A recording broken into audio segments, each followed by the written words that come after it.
Founder हैं stellar wealth partners के, और आशीष सोमैया जी हमारे साथ हैं जो सीईओ हैं वाई2 कैपिटल एडवाइजर्स के। आप सबका बहुत बहुत स्वागत है और उम्मीद करेंगे कि हम लोग इस बाज़ार को थोड़ा डिटेल में समझ पाएँ और फिर थोड़ा सा भारत में जो घटनाएं होने वाली हैं, जैसे बजट सामने खड़ा है बिल्कुल, उससे क्या सुनना एक्सपेक्ट करना चाहते हैं, और थोड़ा ये भी समझना चाहेंगे कि अगर इसको अपॉर्चुनिटी के तौर पे देखें तो वो स्टॉक्स या कोई सेक्टर्स जो आप लोगों के रडार पे है, जो आपको लगता है कि आप 40% करेक्ट होने के बाद ये बहुत अच्छा अट्रैक्टिव हो गया है, तो उस पर ही बातचीत करेंगे।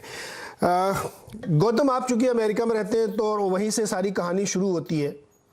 वहाँ कुछ गड़बड़ाता है, मतलब जैसे कहावत चलती थी ना कि वहाँ पानी बरसा जुकाम यहाँ होने लगता है। तो मुझे ये बताइए कि ये अमेरिका में मतलब 10-10%, 14-14% के करेक्शन एक इंडाइसेस में हम लोग देख रहे हैं, क्या हो रहा है वहाँ पे? क्यों इतनी घबराहट है? सब कुछ तो मालूम है कि फेड ने कह दिया, पहले ही पूरे साल का कैलेंडर सामने रख दिया था। जरूर नीरज जी।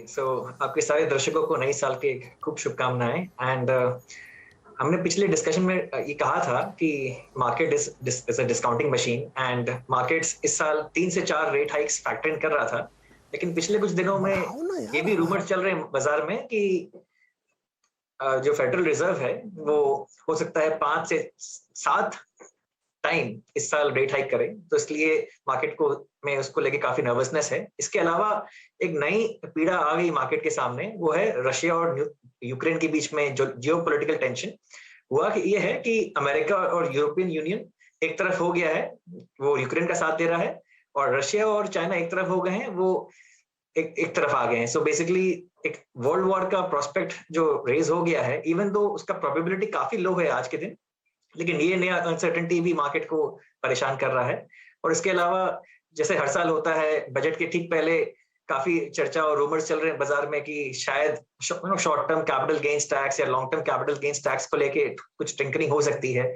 सो ये तीन जो अनसर्टेनिटी साथ में आ गए हैं, इसकी वजह से मार्केट में काफी करेक्शन आए हैं in the last few weeks. और खास तौर पे ये जो ग्रोथ स्टॉक्स नैस्डैक में जो है आईटी शेयर्स, उसमें बड़ी पिटाई चल रही है, खूब नीचे आ गए। रादर मैं तो कहूँ कि 1 साल के बराबर पे आ गया, पिछले साल लगभग यहीं पे था इंडेक्स नैस्डैक। जी, सो नैस्डैक पिछले 1 साल के स्तर पे आ गया है। एंड काफी सारे टेक्नोलॉजी स्टॉक्स अमेरिका में 2018 के लेवल्स पे आ गए हैं। एंड इससे पता चलता है कि स्टॉक मार्केट ने काफी स्टॉक्स को बहुत ओवर वैल्यू बना दिया था, एंड बहुत सारे स्टॉक्स अगले 5-10 साल की अर्निंग्स को डिस्काउंट कर रहे थे। इसकी वजह से जैसे ही इंटरेस्ट रेट हाइक की चर्चा शुरू हुई, इन स्टॉक्स में डी रेटिंग सबसे पहले शुरू हुई। और जब इंटरेस्ट रेट्स बढ़ते हैं, सबसे पहले पिटाई होती है उन शेयरों की जिनमें कोई अर्निंग्स नहीं है, कोई कैश फ्लो नहीं है, बिकॉज वो सब शेयर्स नैरेटिव और कहानियों पे चलते हैं जब लिक्विडिटी ड्रिवन बुल मार्केट चलता है। लेकिन जैसे ही रियलिटी सामने आती है और इंटरेस्ट रेट्स बढ़ते हैं, तब इन शेयर्स में काफी नुकसान हो सकता है निवेशक का। इसलिए हमें हमेशा मार्जिन ऑफ सेफ्टी पे ध्यान देना चाहिए एंड ग्रोथ पे ध्यान देना चाहिए। बेसिकली वैल्यूएशन एंड ग्रोथ, इन दोनों चीजों पे अगर ध्यान दें तो लॉन्ग टर्म में शेयर मार्केट में अच्छे पैसे बन सकते हैं। लेकिन बुल मार्केट में जो गलतियां होती हैं, उसका